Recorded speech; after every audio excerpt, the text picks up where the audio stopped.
Ask people whether the French are closer to Italians or Germans, and most will answer immediately.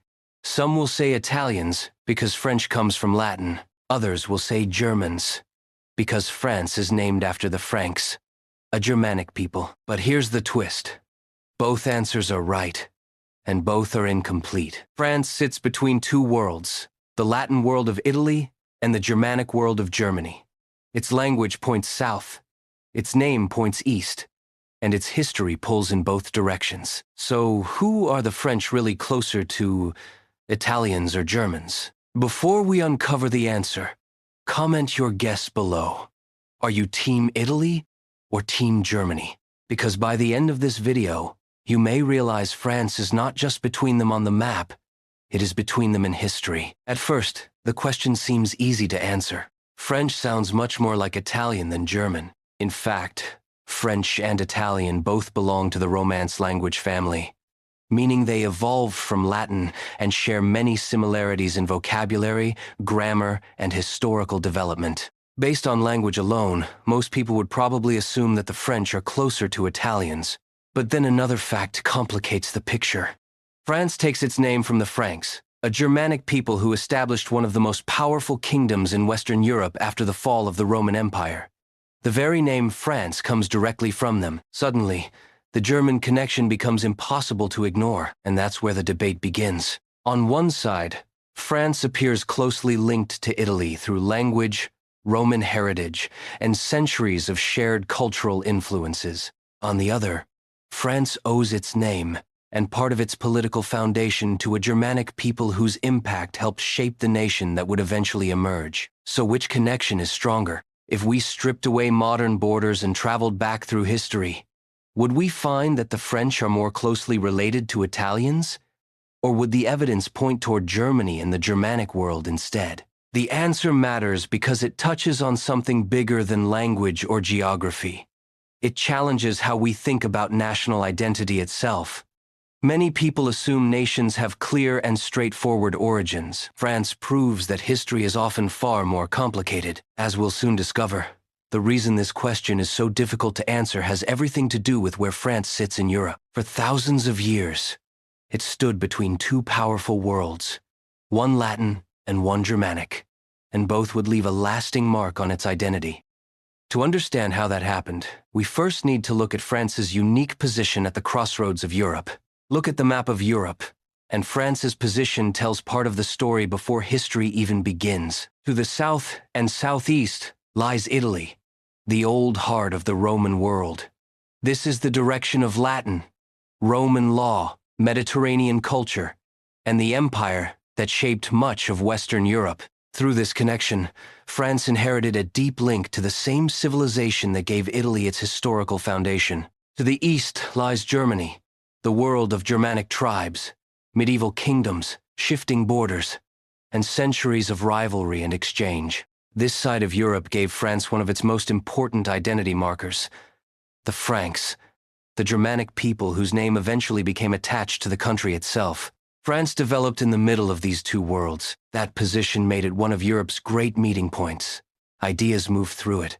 Armies crossed it. Languages influenced it. Trade routes connected it. Empires wanted it. Over time, France absorbed pressure and influence from both sides. But it did not simply copy either one. Instead, it transformed what it received. From the Latin world, France gained the roots of its language, much of its early law, religious structure, and urban culture. From the Germanic world, it gained ruling dynasties, political identity, military traditions, and a name that would survive for centuries. This is why France is so hard to place in a single box.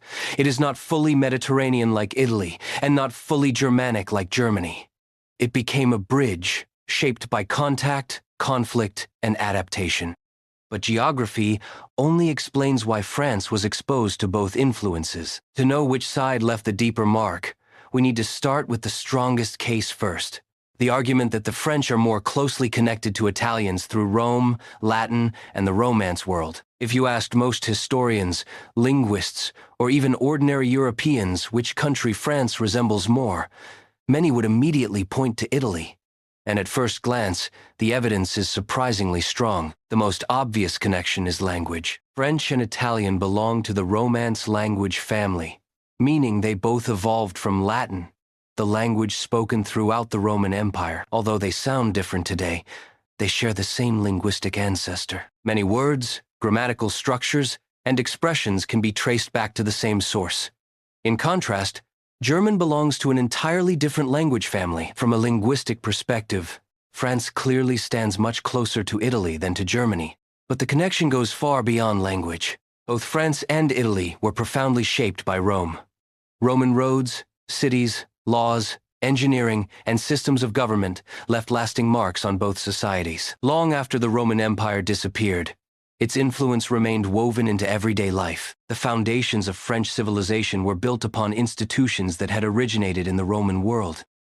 Religion provides another important link.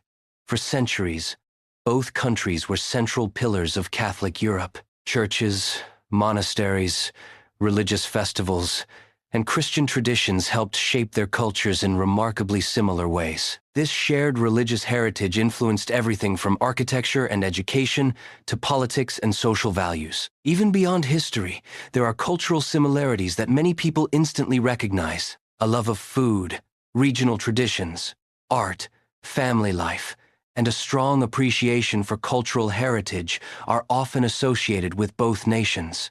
While each developed its own unique identity, they emerged from a broadly similar cultural environment rooted in the legacy of Rome. Looking at all this evidence, it becomes easy to understand why many people conclude that the French are closer to Italians. The language points in that direction. The culture points in that direction. The Roman legacy points in that direction. Yet the story is not quite that simple. Because just as strong evidence exists for Italy, there is another side of the argument that leads us directly toward Germany and the Germanic world. The argument for Italy is certainly persuasive, but it is only one side of the story. If we turn our attention eastward, an equally compelling case begins to emerge, one that points directly toward Germany. The most obvious piece of evidence is hidden in the country's very name. France is named after the Franks, a Germanic people who moved into the region during the decline of the Roman Empire. Their influence was so significant that centuries later, the nation still carries their name. Few countries owe their identity so directly to a Germanic tribe. But the connection goes deeper than a name. For much of its history, France maintained close contact with Germanic peoples living beyond the Rhine. Trade, migration, alliances, and conflicts linked the two regions for centuries. These interactions helped shape political institutions, military traditions, and the development of medieval Europe itself. The strongest evidence can be found along France's eastern frontier. Regions such as Alsace and Lorraine have long stood at the intersection of French and German influence. Over the centuries, control of these territories shifted back and forth between French and German rulers. Their architecture, local traditions, family names, and even dialects reveal a history that cannot be understood through a purely French or purely German lens. This shared history highlights an important reality. Germany was not simply a neighboring country. It was one of the major forces that helped shape the environment in which France evolved. Even some of France's most influential medieval rulers emerged from traditions closely connected to the wider Germanic world. The political structures established after the fall of Rome owed much to Germanic customs and leadership. Looking at this evidence, it becomes easier to understand why some historians argue that France has deeper Germanic roots than many people realize. The nation's name, parts of its political heritage, and centuries of interaction all point in that direction. Yet both sides of the debate are still missing a crucial piece of the puzzle. To understand why France ultimately speaks a Romance language despite its Germanic rulers, we must go back to the period that transformed Gaul forever. The Age of Rome. The strongest argument in favor of Italy begins nearly 2,000 years before France became a nation. At that time, the land we now call France was known as Gaul, a vast territory inhabited primarily by Celtic tribes. These people were neither Italian nor Germanic. They had their own languages, customs, and traditions that had developed long before Rome reached their borders. Everything changed when the Roman Empire expanded into the region. Roman armies conquered Gaul, but their greatest impact was not military. It was cultural. Across the territory, Roman cities emerged, roads connected distant settlements, trade networks expanded, and Latin gradually became the language of everyday life. Generation after generation, the people of Gaul absorbed Roman influences. They adopted Roman laws, participated in Roman institutions, and became part of a civilization that stretched from Britain to the Middle East. Although they never became Italians, they were shaped by the very same empire that transformed the Italian peninsula. This legacy would outlive Rome itself. When the Western Roman Empire collapsed, the Romanized population remained. Latin continued evolving, eventually becoming French. Roman tradition survived in local customs, legal systems, religion, architecture, and culture. That is why France developed as part of Latin Europe rather than Germanic Europe. The foundations had already been laid centuries earlier. By the end of the Roman period, the future French population spoke a language derived from Latin and lived within a society deeply influenced by Roman civilization. This explains why France often appears culturally closer to Italy than Germany. Yet history had one more major twist in store. A Germanic people known as the Franks would soon enter the story, leaving such a powerful mark that their name would eventually become the name of the country itself. If Rome explains why France feels connected to Italy, the Franks explain why the story cannot end there. As the Western Roman Empire weakened and eventually collapsed, new groups began moving into its former territories. Among the most influential were the Franks, a Germanic people who lived along the Rhine frontier. Over time, they expanded into Gaul, established control over large areas of the region, and laid the foundations for a powerful kingdom. Their impact was so significant that it can still be seen today in the very name of the country. France is derived from the Franks, a reminder of the role they played in shaping the nation's early political identity. At first glance, this seems like powerful evidence for the German side of the debate. After all, if a Germanic people conquered the territory and gave it its name, shouldn't France have become a Germanic nation? Surprisingly, that is not what happened. The Franks arrived as rulers, but they governed a population that had already spent centuries living under Roman influence. Most people in Gaul spoke forms of Latin, followed Roman traditions, and belonged to a society that had been deeply transformed long before the Franks appeared. Rather than replacing this culture, the Franks gradually became part of it. Generation after generation, they adopted the language of the people they ruled. Their original Germanic speech slowly faded, while the Latin-based language spoken across Gaul continued to evolve. Eventually, that language developed into French. This creates one of the most fascinating paradoxes in European history. The people who gave France its name did not give France its language. The conquerors left behind their identity, while the conquered left behind the language that would define the nation. This is why France cannot be described as purely Italian or purely German. Roman influence shaped its culture and language, while Frankish rule shaped its political identity and historical development. Yet language and history tell only part of the story. Modern populations are also shaped by ancestry, migration, and regional differences. And those factors reveal an even more interesting picture. So, by now, it may seem tempting to choose a winner in the debate. The language points strongly toward Italy, while the country's name and part of its political history point toward Germany. But when we look at the people themselves, the picture becomes even more complex. Modern France is not a small, uniform country with a single ancestral story.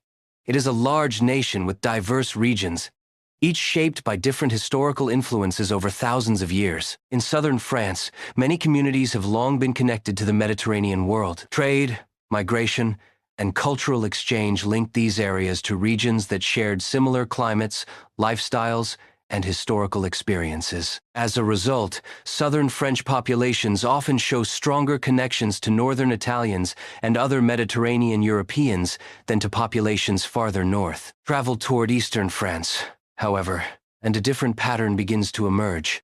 For centuries, regions near the Rhine frontier experienced close contact with Germanic populations. Movement across borders, shifting kingdoms, trade networks, and historical alliances created lasting ties between these communities.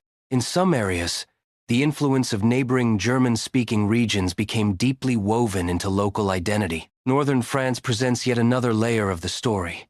Historical connections with Belgium and other nearby regions contributed additional influences that shaped the population over generations. What this reveals is something many people do not expect. There is no single genetic profile that defines all French people. France has been a meeting point for different peoples, cultures, and migrations for centuries. Depending on where you are in the country, the historical influences can look quite different. This regional diversity helps explain why the debate has never had a simple answer. Some parts of France may appear closer to Italy, while others show stronger historical connections to Germany and neighboring Germanic populations. And that brings us to the final verdict. After examining language, history, culture, political development, and regional ancestry, we can finally answer the question that started this journey. Are French people more closely related to Italians or Germans? After exploring centuries of history, language, migration, and cultural change, we can finally return to the question that started this journey. Are French people more related to Italians or Germans? The most accurate answer is that they are connected to both, but not in exactly the same way. If we focus on language and culture, the evidence leans strongly toward Italy. French and Italian both grew out of Latin, the language of the Roman Empire. Much of France's cultural foundation was shaped during the centuries when Gaul was part of the Roman world. Its language, many of its traditions, and elements of its historical development emerged from that shared Latin heritage. But history tells another part of the story. The Franks, a Germanic people, helped shape the political future of the region after the fall of Rome. They established kingdoms, influenced institutions, and left such a powerful mark that the country still bears their name today. Without the Franks, there would be no France as we know it. Then, there is the question of ancestry. Here, the answer becomes more nuanced. France has never been a nation formed from a single population. Different regions experience different migrations, influences, and historical connections. Some areas share stronger links with Mediterranean Europe, while others reflect centuries of interaction with Germanic neighbors. This means there is no single answer that applies equally to every French person. And that is what makes France such a fascinating case. The country stands at the intersection of major European civilizations. Rather than belonging entirely to one side, it absorbed influences from multiple worlds and transformed them into something unique. Over centuries, Celtic roots, Roman culture, and Germanic leadership blended together to create an identity that cannot be reduced to a simple label. So if someone asks whether the French are closer to Italians or Germans, the best response is this.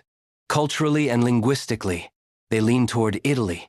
Historically and politically, they were deeply shaped by Germanic influences. And genetically, the answer often depends on the region. France speaks like Italy, carries a name from Germany, and became something completely French. Thanks for watching. If you enjoyed this journey through European history, don't forget to like, subscribe, and share your thoughts in the comments. Are you Team Italy or Team Germany? I'd love to hear your view, and I'll see you in the next video.